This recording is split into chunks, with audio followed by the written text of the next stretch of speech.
Every team, every topic, everywhere. This is Believe.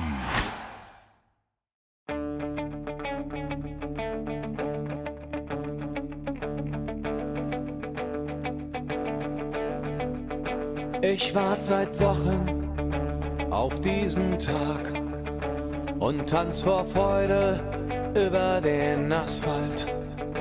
Als wär's ein Rhythmus, als gäb's ein Lied, das mich immer weiter durch die Straßen zieht. Komm dir entgegen. Hello and welcome to Gegenpressing. I'm Manu, he's Stefan and also joining us today is Matt Ford. First of all, to you two, Happy New Year, Guten Rutsch, as they say in German. Stefan, how was Happy New Year? I know in Scotland you guys do it over 2 days, because why not? So how are you doing? Yeah, happy Hogmanay, as we say in Scotland. Doing very well, mate. Had lots of fun with my family on Hogmanay. We actually did a murder mystery with my parents and some friends, so that was quite good fun. On Sky? No, this was in Glasgow. We were in Sky okay. for my wife's parents on Christmas, so we kind of did all the rounds. Lots of driving in the snow and the rain, and I'm actually looking forward to just settling down doing nothing in January. Yeah. So yeah, very well, mate. I'm glad to be back. I've been itching to get back into the swing of things, so I'm glad we're doing this. Totally. And Matt, frohes Neues. Happy New Year. How was it for you? Seemed a bit quieter than Stefan's. I was literally tucked up on the couch watching TV by 11 o'clock on New Year's Eve. Yeah. And I felt all the better for it. I think that's the best way to do New Year. So yeah, had a nice relaxed one. Great. It wasn't the easiest Christmas, New Year for me and my family, but we're getting through it. Had a really nice time over the New Year's weekend in Seattle with some friends, just getting away from everything, and that was fantastic. So yeah, I'm just so stoked to be back on the show. Getting to Bundesliga football is going to be back this weekend, and we have so much to discuss on the show. So let's do our break and then just jump right into it. This episode of the Gegenpressing podcast is brought to you by BetOnline. With NFL playoffs right around the corner and the NBA season in full swing, BetOnline has you covered with all the up-to-the-seconds odds, news, and scores. With additional odds, lines, trends, and info on both desktop and mobile, you can access the world's best wagering information anytime. Head there today to get into the action and see all the updated odds. Remember to use the promo code BELIEVE, that is BLEAV, BELIEVE, to receive your 50% welcome bonus on your first deposit. BetOnline, where the game starts. Yeah, guys, so some really sad news to start the podcast with, and we're not going to dwell on this too much because, Stefan, I think you and I have planned a special bonus show on this for later this week. Franz Beckenbauer passed away on Sunday. The family released the information today, literally the hour before we went online. So yeah, condolences to the family. Just real quick, Stefan and Matt. Stefan, such a huge figure in German football, and seeing him gone, I think for a lot of people, that's a lot of memories that are probably coming up today. Yeah, absolutely. I mean, he obviously had a much wider profile in Germany itself, but internationally, I don't think it's too far to say almost one of the kind of founding fathers of modern German football, which, it's something, things like the word legend are obviously thrown around a lot modern, but when it comes to German football, which, as most German football fans will know, was a little later in its development than, football in England and Italy and stuff, and because of obviously things that happened in the 20th century. But him and that kind of generation of Bayern Munich players and what they did with Germany as well, or West Germany, I guess. It's his legacy and his influence and his influence as well. Just hard to kind of measure, really, and few really compare, to be honest. So a very, very sad day for German football. Absolutely. Matt, any thoughts from you? Yeah, I mean, there's probably people a lot better placed with much longer memories than me who could speak in much more depth about Franz Beckenbauer, but a colossal giant of the game, and characterised an entire era, several eras. I was just thinking before, obviously it's not quite the same year anymore, but only a few months after we lost Sir Bobby Charlton as well. Very much a contemporary of Franz Beckenbauer's, and I believe the two were actually quite good friends in later years. To lose two giants of European football in such a short space of time, it really does signify the end of an era, doesn't it? Yeah, I mean, I grew up with the legend of the Watschen from Giesing, and we'll cover that little piece of legendary Franz Beckenbauer tidbit in greater detail. Of course, for me, he's been growing up in Germany and German football, larger than life, won the World Cup as a player in 1974, won the World Cup as a head coach, and this is the first World Cup I do remember the final of. Don't remember much else of the tournament, I was still quite young, but the final I do remember, and Bremer, of course, scoring the penalty and Beckenbauer leading the country to the World Cup as the first player coach to win the World Cup. It's a sad day for German football, and we'll cover it in depth. So keep your eyes open for that, on ears, of course, as well. But guys, we have a ton to get into. I guess start with Hans-Joachim Watzke, Stefan. The news today that he is going to step down from his duties at Borussia Dortmund in 2025. Basically ad hoc statement, which they have to do because they are a stock exchange company in Germany. They had to announce this. The statement basically said that he's not going to renew his contract. He's saying that he's done. An end of an era for Borussia Dortmund, but I would argue it's about time. It's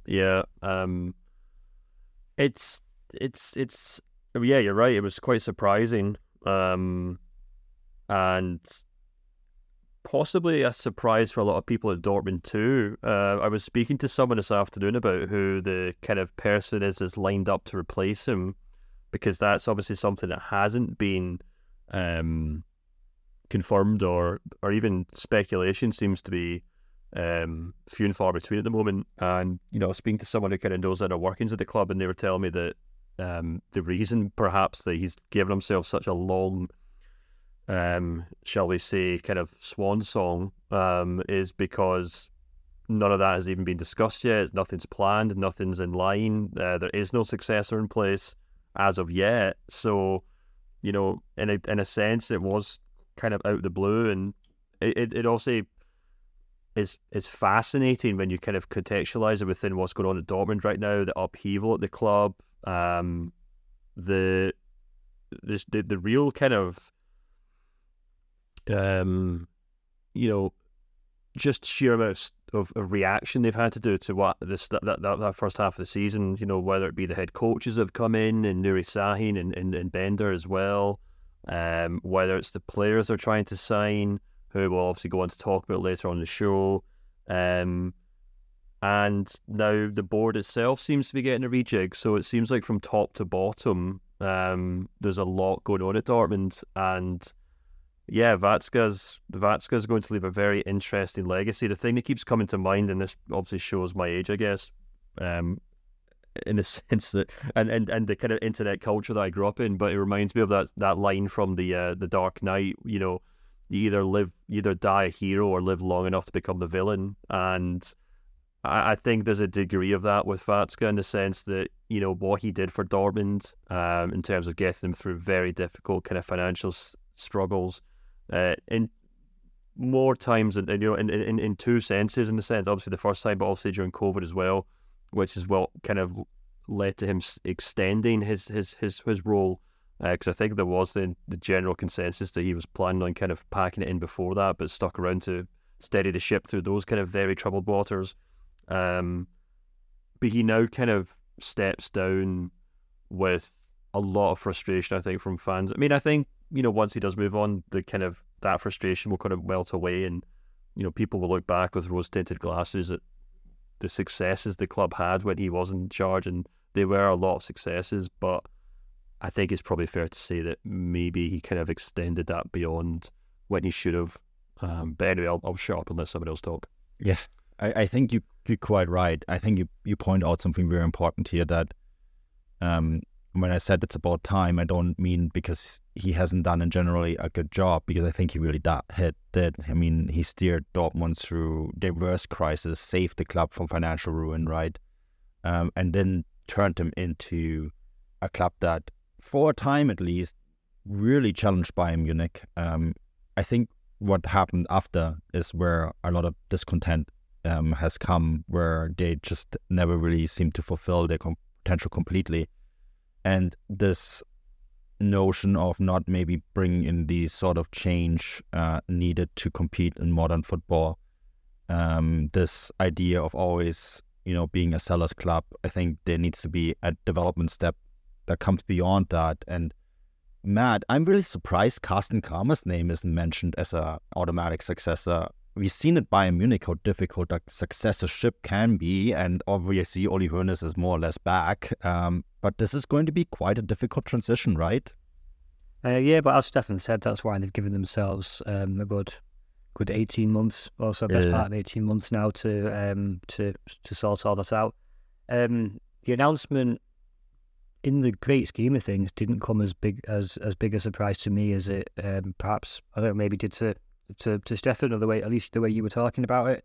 Because as you mentioned, this was mooted a few years ago, just before just before COVID hit, and the reason for him staying was to help steer the good ship Borussia Dortmund through the pandemic. And Dortmund were hit extremely hard by the pandemic, harder than most, simply by virtue of having the biggest stadium and losing the most gate seats. Although there are other reasons as well. You'll leave I think on balance a positive legacy. The COVID crisis was the third big challenge that he steered Dortmund through. We've already mentioned the financial crisis, which posed a genuinely existential threat to the club back in 2003-05. That was when Watzke joined the board. He'd already been in the club for a few years as treasurer, I think, but he joined the board in 2005. And played a decisive role and a key role in helping to stabilise the club, set it up in a financially stronger position. Obviously, helped. I'm not sure if it was helped by that, but he was certainly one of the leading figures who oversaw Borussia Dortmund's development as a club listed on the stock exchange. So he has been a key figure. The second challenge, which we haven't mentioned yet, was, I think, often gets forgotten in a lot of discussions around Dortmund in recent years, is the bomb attack in 2017. Watzke played let's say important, key role in that. I think, depending on who you ask, for good or for bad. I don't think he was completely without blame in the aftermath. I think if you asked Thomas Tuchel and some of the players, they would probably still have criticisms of his elements of his actions around that. But given the magnitude of the situation, I think on balance, I think Watzke did do a generally good job of steering the club through yet another difficult time. And even though I think it's right to point out that there are clearly frustrations these days, and if there does seem to be a lack of strategy on the pitch, off the pitch, transfer policy, youth policy, what Borussia Dortmund should stand for, if there are those doubts now, then I think Watzke does have that to answer. It probably is why it's come to an end. I don't think there's any harm in things coming to an end, but that's up there. Are questions for the future, but that probably shouldn't cloud over the fact that the philosophy that came to be criticised a little bit by the ends in Dortmund, too much of a selling club. I think it's also forgotten sometimes that, in cooperation with Michael Zorc and others at Dortmund, that Watzke was a key element in developing that sort of club football / business strategy in the first place. Scouting well, scouting cheap, buying cheap, but with the absolute intention of selling on, because that was the method that they identified with which they could challenge Bayern Munich, and they had differing amounts of success in that. I think just because that philosophy, that strategy wore itself out in the end, I don't necessarily think that means it was a complete failure on Hans-Joachim Watzke's part. But it probably does mean that it makes sense for all parties to move on. And as we said, Borussia Dortmund are at a fork in the road. And it's the end of an era there, and they've got best part of 18 months to work out where to go from here.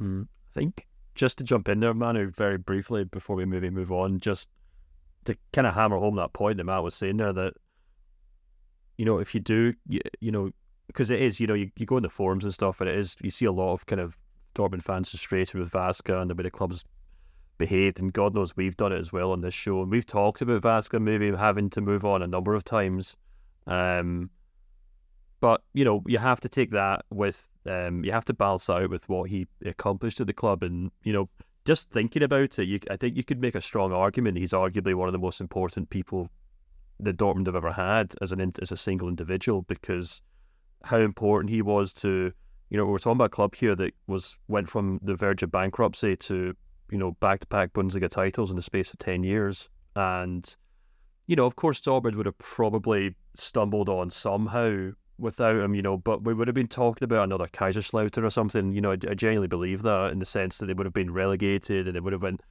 turmoil. And, German football is, it's a graveyard of former giants that have struggled financially and fallen on hard times and really struggled to get back on their feet. Perhaps Schalke are unfortunately a good example of that, although there's probably far more severe examples of that possibly. And so I think that is really worth pointing out, in terms of that period of Dortmund's history. And, as Matt said, the way that they managed to gamify modern football and the economics of modern football to kind of give themselves a leg up. And as Matt said, maybe Michael Zorc was perhaps the real architect behind that part of it, but that's something that will be the top line of his obituary when it comes to Dortmund. It's not going to really be the politics in his latter years, maybe the malaise, which you could argue is maybe just a natural reaction to the fact that they were so good at gaming a certain period of European football that naturally what came next is something that you can't,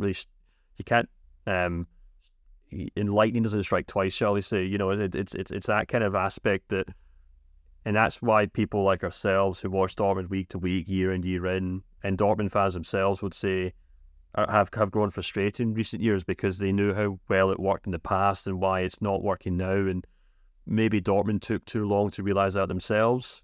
And as Matt said, maybe obviously the COVID pandemic elongated Watzke's, maybe how he felt a necessity to stay there and keep things ticking along. But it's almost like what that kind of financial prudence and that kind of care that he and Zorc and others put towards finances of the club were his greatest strength and his greatest weakness, in the sense that it was obviously crucial to them getting beyond that bankruptcy situation. But in latter years of his reign, you could see and you could argue that Dortmund were a club that were run by numbers rather than real sporting merit or sporting demands. And I think that's probably why there's a complicated aspect of Watzke's legacy. But I think in time, the stuff that happened earlier will far outweigh these kind of last 5 or 6 years of frustration. I mean, when you look at it, the bottom line is 2 Bundesliga titles. I think 2 German Cups as well. 3, I think. 3, yeah, you're right. 1 under Klopp, 1 under Terzic, and 1 under Tuchel. 3. The Champions League final, of course. I think except for 1 year after the Klopp era, every year in the Champions League, I think there's only 1 year they missed out. these it's astonishing considering where the club was when they were almost bankrupt in the early 2000s. It just seems like the next development step is now needed. And I think this is where we get to this, and Matt, you rightfully pointed this out, as a fork in the road, right? It's going to be fascinating to see what comes next. And, the news are still fresh. I've spoken a couple of times to Carsten Kramer, who is, sort of the right-hand man for Hans-Joachim Watzke, and I think is quite progressive. It's going to be interesting to see whether he goes to step up. And I think this is maybe something to consider, if they're going to go club external, if they're going to bring in someone who's not currently at the club. These things can be difficult, and I can only point at Bayern Munich, where they also and initially hoped that they would have lots of time for the transition, right? Karl-Heinz Rummenigge stayed on for a year to work with Oliver Kahn, yet that didn't work out. They're essentially back to where they were before, with a completely new board that still adds people. That's what I mean. Like, even with that 8-month period, a transition like that can be difficult. And I'm just so very curious to see where they're going to go with it. I know we're entering a little bit of speculative territory, guys, but would it be maybe better for them to go external? Matt, what do you think? I think either way, it's going to have to be, whether internal or external, it's going to have to be somebody who can come to terms and get to grips with what is going to be in the next few years, and perhaps sooner than we think, a completely new football world. I also don't think it's a surprise that Watzke stepped down so soon after his interim period in charge of the German Football League, DFL. If we go back to some of the chats we had last year about the initial attempt to secure a private equity investor deal, that was under the interim co-leadership of Watzke and Axel Hellmann, and I think Watzke very much saw that as his baby as well, and I think he was I know he was visibly shocked and pretty distraught, it seemed, when that initial vote went against him back in May. Obviously, he still retains a place on the supervisory board at the DFL, but it's going to be a new football going forward. The UEFA Champions League reform is already in the starting gates and ready to go. We've already had our final group stage, haven't we? So that's also history. And we have an expanded FIFA Club World Cup around the corner. So all of these issues, you've got challenges of state ownership, multi-club ownership. All these issues are going to characterise global football in the coming years, which is probably another reason why it's probably a good thing for someone like Watzke to end his era and hand it over to somebody who, for good or for bad, can navigate these waters. And I think whoever does take over Dortmund in those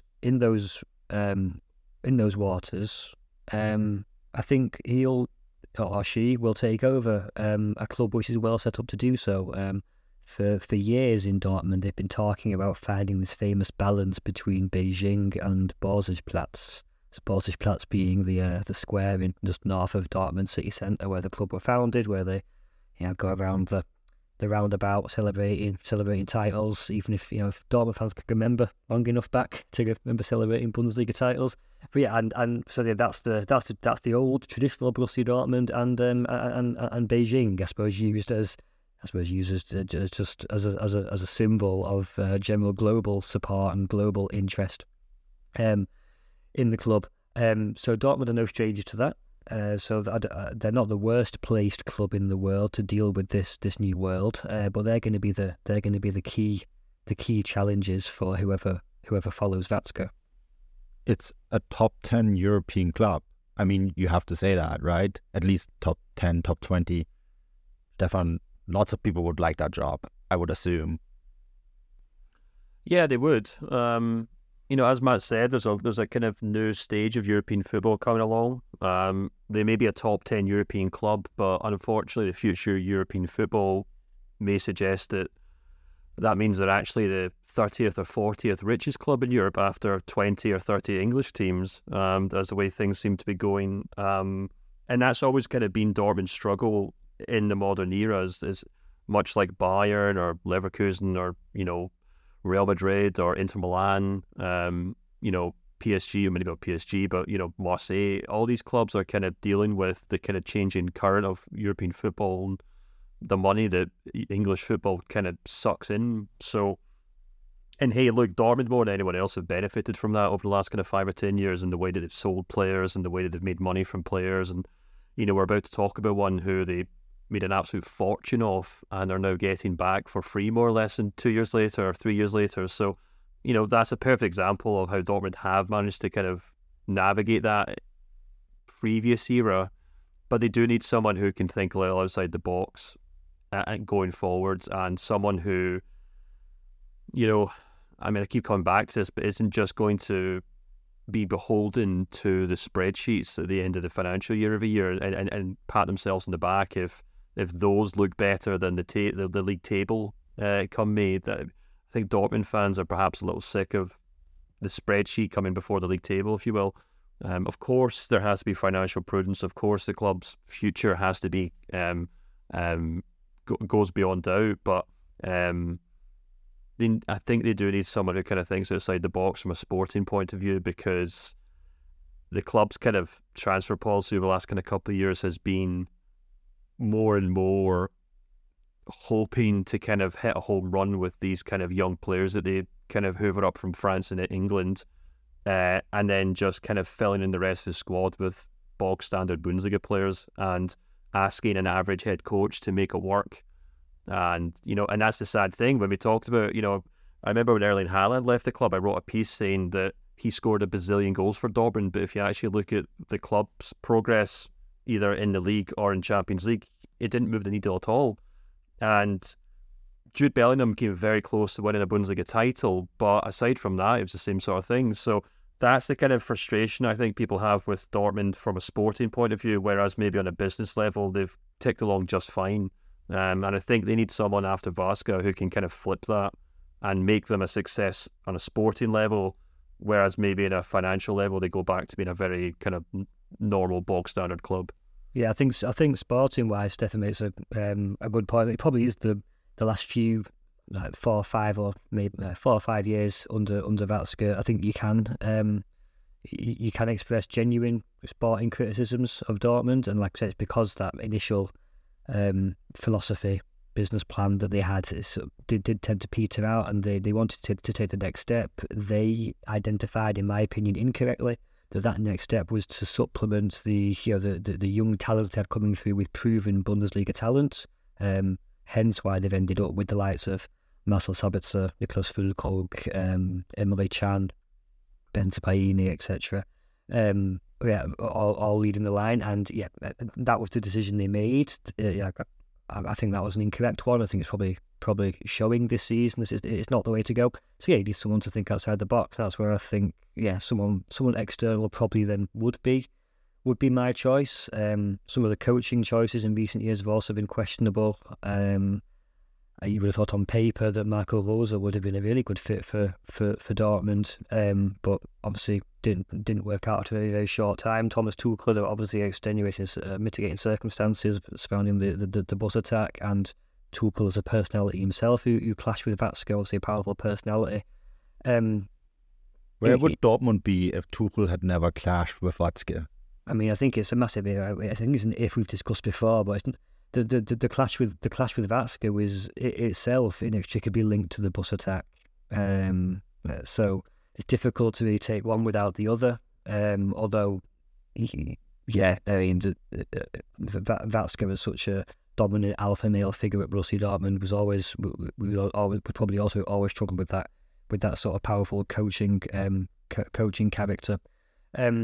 If you can criticise more, so like I say, some of the coaching decisions and appointments. I think most recently, I think the Terzic.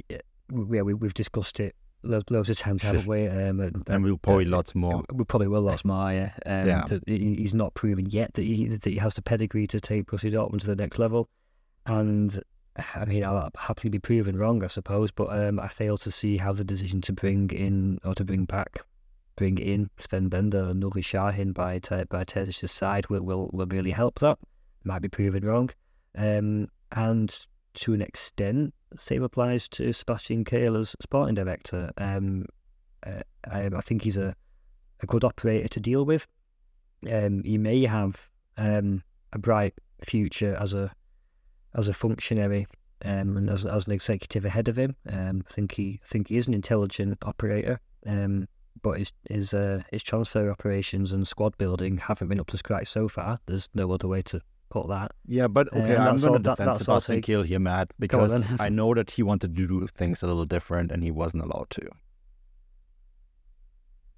And I think I've reported that as well, that there were certain deals that Sebastian Kehl wasn't allowed to do because Terzic and Watzke vetoed it, mostly Terzic. But, guys, Stefan said players moving the needle for Borussia Dortmund. Now one of those players that also didn't move the needle, although he did win the Pokal, I guess, with Erling Haaland, is Jadon Sancho. And I do want to move the discussion to that topic. This episode of the Gegenpressing podcast is brought to you by BetOnline. With NFL playoffs right around the corner and the NBA season in full swing, BetOnline has you covered with all the up-to-the-seconds odds, news, and scores. With additional odds, lines, trends, and info on both desktop and mobile, you can access the world's best wagering information anytime. Head there today to get into the action and see all the updated odds. Remember to use the promo code BELIEVE, that is BLEAV, BELIEVE, to receive your 50% welcome bonus on your first deposit. BetOnline, where the game starts.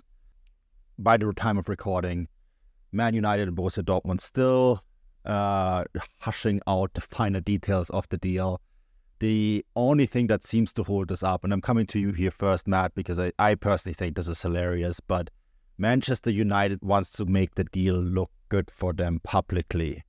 I think there's no way in the world that Manchester United are going to look good coming out of this deal publicly right now. I mean, they might at the end if Jadon Sancho does well. Dortmund does return to Man United and looks like the player he was, 2 years ago now, right? But there will be one day, I think, a book written about what went wrong for Jadon Sancho at Manchester United. But ultimately, it did go wrong. And I know you are a Man United supporter. This is your English club. You're close to the club. You understand the club. What do you think went wrong here? Like you said, given that the reason why, as we speak, the deal is still being held up, given that is down to Manchester United, looking to score some sort of communicative PR points out of the whole situation. I think that tells at least half of the story. Jadon Sancho, I think, to a great extent, has himself to blame. We'll come on to that. But I think there's a massive caveat involved here in that Jadon Sancho is not the only player who has struggled to make an impact at Manchester United in the last 10, 12 years. He joins a long list where he's returning to the Bundesliga at the same time as Donny van de Beek. You could arguably put him in that bracket as well. Sancho arrived at United at one of several strange periods over the past 10 years under Ole Gunnar Solskjaer, and I think looking back, that's probably where one of the first problems arose, in that as a young player who had benefited so well from being in that sort of Bundesliga ecosystem, I think the move probably came at the wrong time. Being at Dortmund at the time he was, I think particularly under Lucien Favre, even though he didn't have the greatest relationship with Favre, he was nevertheless at a club and in a league which is quite keen and focused on its tactical development. I think sometimes to its own detriment, in that you end up with a lot of clubs, a lot of teams playing effectively the same way. Nevertheless, a lot of Bundesliga clubs do place a greater focus on much better planned attacking patterns, transitional play, trained automatisms on the training ground, and I think that benefited Jadon Sancho greatly. He was then taken out of that environment and placed in an environment in Manchester under a coach who, similarly lacked the pedigree. We were talking about Edin Terzic earlier. I think there are probably certain similarities there to the environment that Sancho then found in Manchester with under Ole Gunnar Solskjaer, where the football was very one-dimensional. That was purely based on counter-attacks, at least against the top teams, and there didn't seem to be much more of an offensive plan beyond that. So I don't think that was helpful for a young player like Jadon Sancho. What also didn't help him was him arriving in the same summer as the surprise return of Cristiano Ronaldo, particularly as Sancho had been earmarked largely for the right wing. That was then obviously taken by Ronaldo, and even though I always thought Sancho was at his most dangerous on the left-hand side for Dortmund, cutting in onto his right foot the way he used to do. At least at the time, that position at United was generally filled by Marcus Rashford, who similarly enjoyed cutting his head onto his right foot, albeit in a more direct and penetrative way than perhaps Jadon Sancho's dribbles. It all got off to a pretty unfortunate start on several levels. Add to that the consistent changes of coach. Ralf Rangnick actually spoke quite highly of Sancho during his short tenure in interim charge of United. Maybe that's not surprising, given that so many Bundesliga clubs, including Borussia Dortmund, whether they like it or not, have ended up playing a similar style of football to the one which Ralf Rangnick, arguably to a great extent, introduced to German football. So maybe it's no surprise that Rangnick was a particularly fan of Jadon Sancho's, at least his potential talents. Nevertheless, like I said, despite all the caveats, Jadon Sancho has also not helped himself, has he? Which, I'm sure you two will have noticed that as well. Yeah, I mean, Stefan, I think you'd probably have a lot of thoughts, but obviously, I think that it takes two to fight. I do think that given Manchester United's track record with a lot of other signings, this might be more on the club than the player, but Sancho also didn't help himself with his social media antics. That is something I think that he needs to work on. I think too, there was also reports that he didn't show up for practice on time. I don't know how much there is to that story. I think the one thing that I always think, if it's one player who doesn't work out, that's fine. But if you on a consistent basis manage to sign players and they're getting worse at your club, then it's usually the club's fault. I mean, we have lots of examples like that in Germany, right? Hamburger SV, for example, were notorious for signing players that gotten worse there. And that usually comes down to the club and the philosophy of the club. So I think there is something generally wrong. The one thing that I have, and maybe let's move this conversation towards what this means for Borussia Dortmund. I learned a long time ago that you shouldn't go back.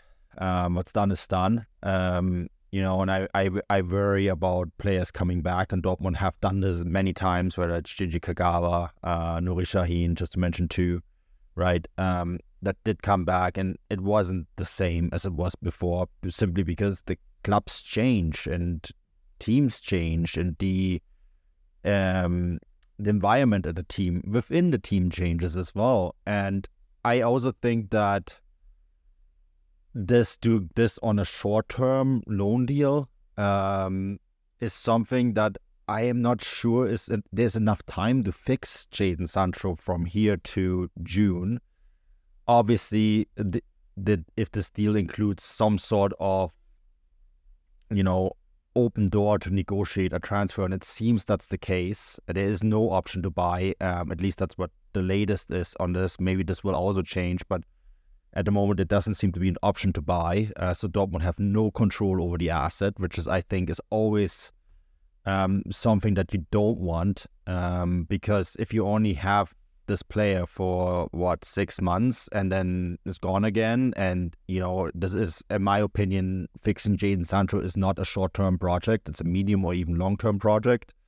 You need to integrate the player. You need to get the player up and running quickly, because Borussia Dortmund are currently 5th in the Bundesliga, which I know, yes, right now that's a Champions League spot. We don't know if that's still the case come the end of the season. We don't know how the Bundesliga will perform in Europe, so that's precarious at the least.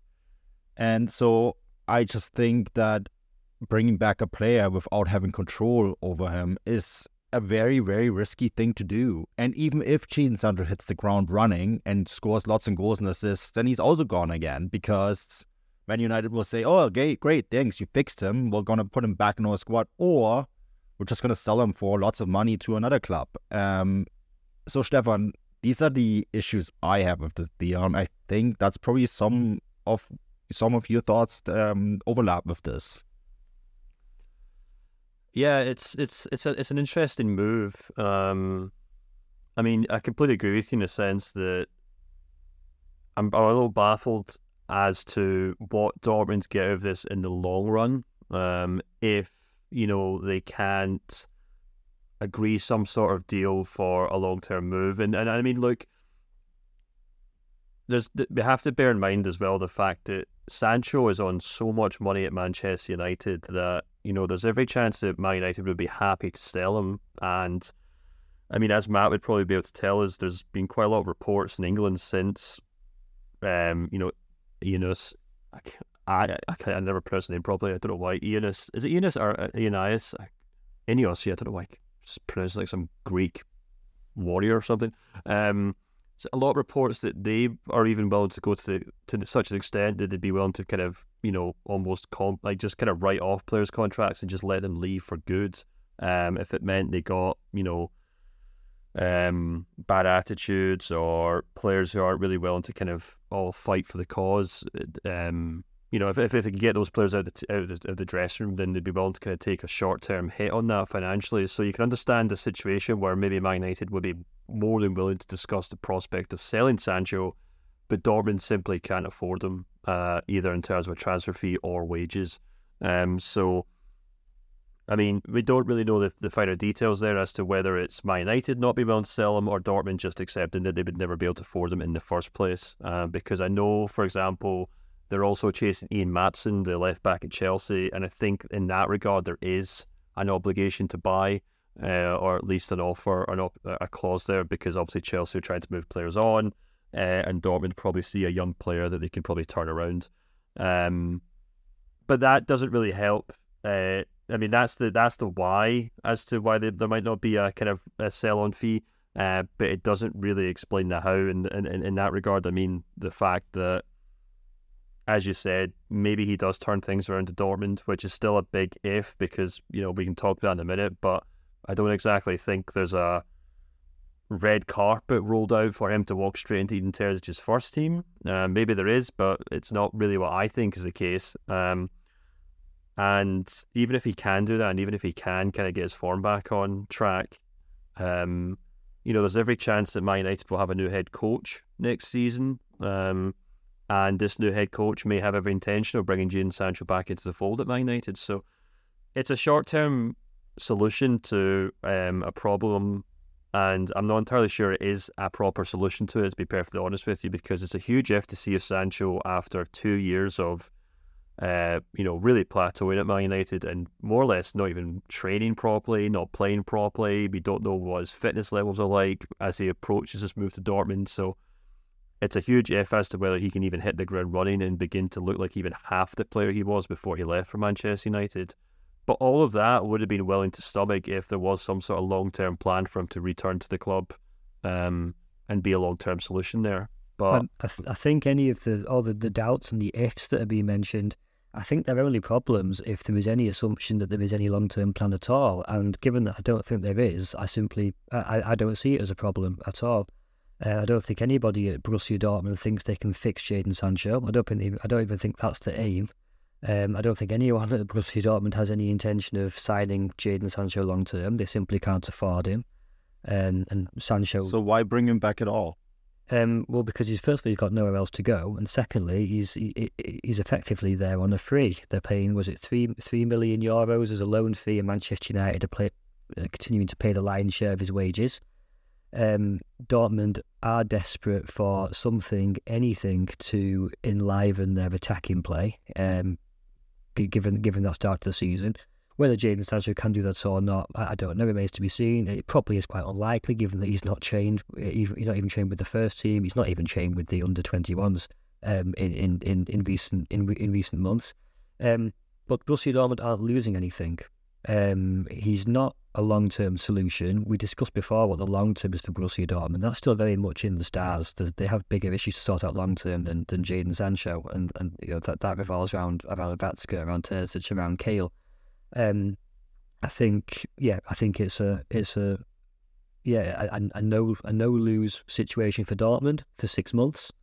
And as we mentioned, it's a potential win. I mean, I also think unlikely, but a potential win for United long term if he does find his way back to some sort of form and is able to return to Old Trafford, either in a situation where United can sell him onto a club who could afford him and take him on long term, or into a United team under a new coach, under a new sporting structure now that Ineos are in the building. I don't really agree with I don't really share the skepticism, because I think that's all predicated on the idea that Dortmund would even want him long term, and I just don't think that's a factor. It could become a factor if it becomes a story, and that's the last thing Dortmund need at the moment. They simply can't afford him, though, Manu. That's the thing. No, I know, but like, even they might like the narrative, and they're dealing with a club who deals with narratives, and like quite hopeless narratives, better than most. You exist in a sphere where you're fixing another club's problem. Yeah, perhaps, but you do have nothing to gain from that. And on top of that, there is a risk that if Sancho does not hit the ground running, and we show some of the same attitude that was criticized at Manchester, then all of a sudden you have another story on top of all the stories that you're already carrying through the season. But even that does create some discontent. That will be limited just to 6 months, and then he'll be out the door again. Yeah, but you can't be. The point is, you don't have 6 months. You have 6 months to salvage a season, because Champions League football is so crucial, right? They're not in the Champions League spot right now. I mean, yes, on paper they are, but you know how fleeting that is. Do we have the guarantee that 5th is enough? Heck, can they even secure 5th the way things are going, right? And I think there is a risk in that. This could cost you money. Well, as we said, into the Champions League, it cost them money, but that won't be anything to do with the Jadon Sancho deal. It's a massive if, Jadon Sancho suddenly miraculously returns to form and has a fantastic 3 or 4 months now with Dortmund and fires him into the Champions League, everyone's happy. If he doesn't, then he'll go back to Manchester either way. Dortmund can't lose from this, in my opinion. Yeah, I mean, they can, and if it doesn't work, and then, as Manu says, they end up finishing 5th or 6th, or I guess 6th in particular. But that'll have nothing to do with the Sancho deal, will it? That'll be down to Borussia Dortmund. It could, if it does sow more discontent. It will, yeah, and it does if they feel an obligation to play him week in, week out, and nothing happens. And and this kind of takes me on to the thing that I'm kind of a little baffled by, is that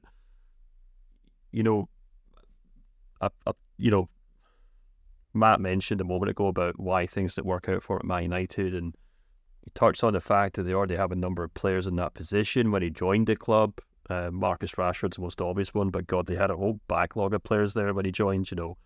Anthony Martial, Greenwood, Juan Mata, even Paul Pogba was playing on the left side, I think, as well at some points. And you look at that Dortmund team, and there's an equal amount of players who'll be vying for that kind of left wing spot or right wing spot. Let's be honest, they can all play the wing either way. And you've got Julian Brandt, who has maybe played more central this season, but often gets shoved out wide if Terzic is trying to squeeze everyone in. Marco Reus has been playing a lot more this season as a number 10, of course, but can also play out wide. Daniel Malin, who's been hot and cold. Karim Adeyemi, who's been somewhat far from impressive, to be honest with you, but a big transfer, big earner at Dortmund, a player who kind of demands consideration week in, week out. And then, of course, the one player who's actually looked quite good so far this season, I haven't even mentioned Gio Reyna, by the way, but he's there as well, is Jamie Bino-Gittens, who almost exclusively plays in that left wing role. And, you know, if from now until the end of the season, he's sitting on the bench because Dortmund have an obligation to play Jadon Sancho in that left wing, that's just going to cause further frustration. It's going to cause further turmoil between the fans and the club. And it just kind of further breeds this contempt for the sporting project of the club, because it just kind of you just get a sense that nothing is working. And, you know, like I said, if there was a long-term plan here, and if Jadon Sancho arrives and the plan is for him to eventually return to the club, and there's some sort of bizarre agreement, then you can understand why Terzic and the board would prioritise Sancho on that left wing week in, week out. But if he's just a loan signing, then where is the actual incentive to actually even play him in the first place? If you've got someone like Bino-Gittens or Daniel Malen or Adeyemi or Gio Reyna or Julian Brand. Assets that you own, right? So that's why I think Sancho's a nice bonus to have. Now, we're talking about big ifs and hypotheticals. If Edin Terzic feels an obligation to have to play Jadon Sancho, now I don't believe for a second that there is anything contractual that Sancho has to play. But if Terzic then just feels an obligation to have to play him, then again that's a different issue altogether. That's Edin Terzic's problem. I think if Manny's right, then Sancho can be a potential added bonus. Nothing more. And if at least if I were at Borussia Dortmund in this situation, that's exactly how I would see him. He's absolutely not match fit. He's not played in ages. He's had 2 terrible years. If he can provide 1 or 2 goals, assists, the odd performance here and there, maybe even off the bench, which as part of a greater constellation contributes to Dortmund getting into the Champions League and he leaves again, then okay, great. If it turns out in training that he's clearly not up to speed and doesn't even make the matchday squad for 2 more months, then also so be it. It's not cost him anything, hardly. But yeah, obviously it's going to have to be well managed. But you'd have to presume that Kale, Terzic, Shahin, and Bender have all discussed this and are prepared for that. Mm. If not, that's their issue. Yeah, I mean, the other thing as well is that Terzic has had this kind of unique kind of issue with inside forwards in the squad this season, you know, in the sense that if there's one position that seems to continue to elude him, it does seem to be those kind of wide roles where he hasn't really managed to get a song out of Daniel Malen, out of Adeyemi. Obviously, Gio Reyna had his issues before Terzic arrived, but that hasn't changed. Bino-Gittens is probably the only one I can think of that's actually seemed to thrive despite his injuries. So if you actually kind of want to flip it and say, what does Jadon Sancho get out of this move to Dortmund? There's a lot of risks there as well, because, you know, he'd probably be looking at a squad thinking, if he can't get Daniel Malen or Adeyemi to work this system, why would Jadon Sancho work in it? Obviously, you could argue he's a better player, but tactically and in terms of the formation, there's nothing about what Dortmund have done this season that says they know how to get the best out of inside forwards. No, there's not. I agree with that. Although one thing that might stand to benefit Sancho is that Edin Terzic does like to do these direct substitutions, direct replacements, where he'll take off a winger, simply replace him with what are effectively fresh legs. That I can imagine would feasibly be a role that Jadon Sancho would play in the final 20 minutes of games, if his match fitness was considered up to it. Daniel Malen, at least in the second part of last season, would be an example of a player who arguably did find his best form eventually under Terzic, although there's rumours that even he could be off, which again might be another reason why having at least the option of Jadon Sancho in the squad is a good idea. All right. Well, I think we need to wrap this up, but here's my final analogy. I think Borussia Dortmund are a mechanic who should be fixing their own cars, but rather than fixing their own cars, they're taking someone else's car, fix that instead, while their own cars are still rusting in the driveway, because that's what's going on here. I think of all the assets that they have that they need to get going first, Adeyemi, for example, Marlon, etc. And instead they're bringing on someone else's project for free, sure, but also to no gain. Guys, this was great. So much fun to be back. As always, this podcast is brought to you by Bet Online. And of course, we're back to our normal schedule now, which means transfer show, bonus show.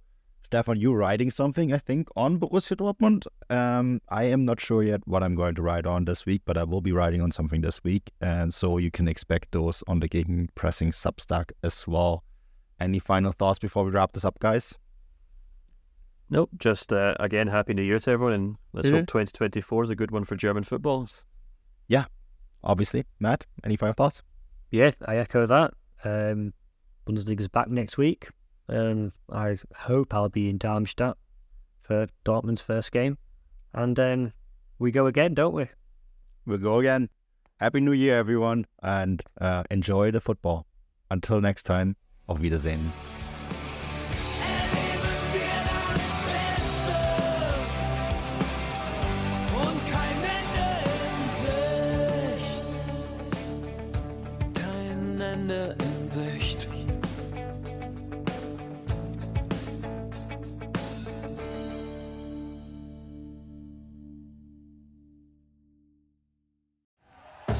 Thank you for listening to Believe. You can show support to your host by subscribing to the show and giving us a 5-star rating on your preferred platform. Check us out at Believe.com and search for BLEAV on YouTube.